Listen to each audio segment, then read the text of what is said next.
Com a palavra, vereador Lucas Carinhato. Obrigado, vereador Petrini. Bom dia novamente aos colegas. Estava ouvindo os colegas falar e vendo aqui o semblante dos conselheiros e das conselheiras tutelares e me veio à memória os nossos filhos, colegas vereadores e vereadoras. Talvez eu não cite todos, né? Mas lembra aqui, eu vejo o carinho...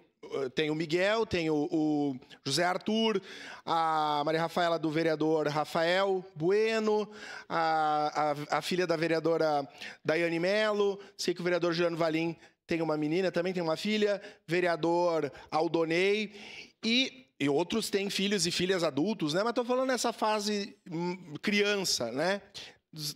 Dos pequenos, assim.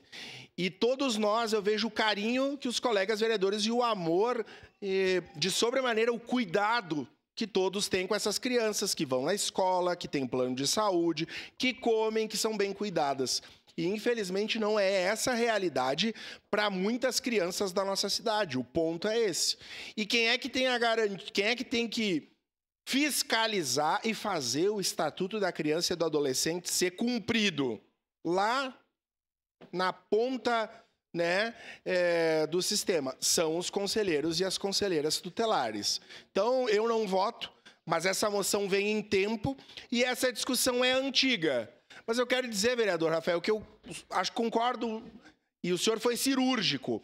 Vamos fazer esse movimento político aqui, os conselheiros tiveram, e em que pese todas as nossas diferentes visões políticas e ideológicas sobre o tema da criança e do adolescente, que muitos deles nós temos diferentes, alguns são comuns, mas me parece que é um consenso nosso dos parlamentares dessa casa que nós temos que ampliar o número de conselhos e de conselheiras tutelares. Acho que isso é uma pauta comum. Mas na nossa tarefa de fiscalizar, de legislar, nós temos poder, como bem disse o senhor, de emendar o PPA, de emendar a LDO e a LOA para que isso aconteça.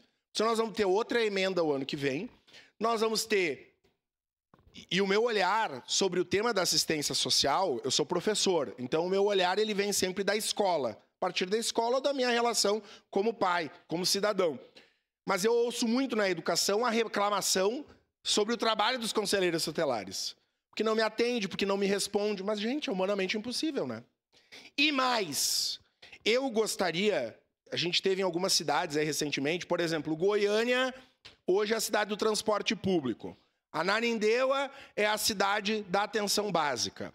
Belém é a cidade do meio ambiente da COP.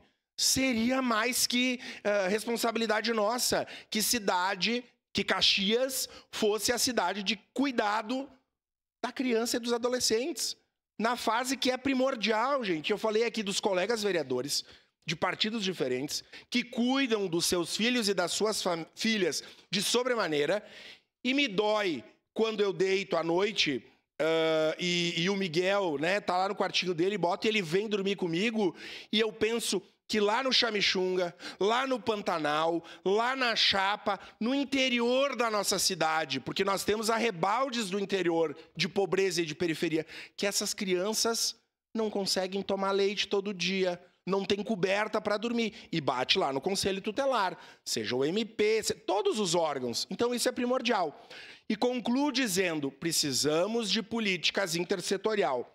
Eu estava vendo aqui no meu celular agora, a deputada Denise, ex-vereadora presidente dessa casa, anunciando a inauguração dos 12 parquinhos em São Chico, que foram destinados uma emenda no mesmo tempo que Caxias. E que em Caxias, vereadora Estela, os parquinhos não saíram.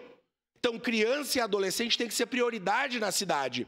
E se nós não conseguimos fazer projeto para um parquinho, bom, aí nós temos que ir para o norte, para o nordeste, ver que em Ananindeua eles têm 20 conselheiros tutelares e tem parquinho em todas as escolas. Em Sobral, em cidades menores que as nossas. Então aqui, eu tenho uma reunião com a secretária de Educação, que me traz várias demandas, e que cruza, é intersetorial.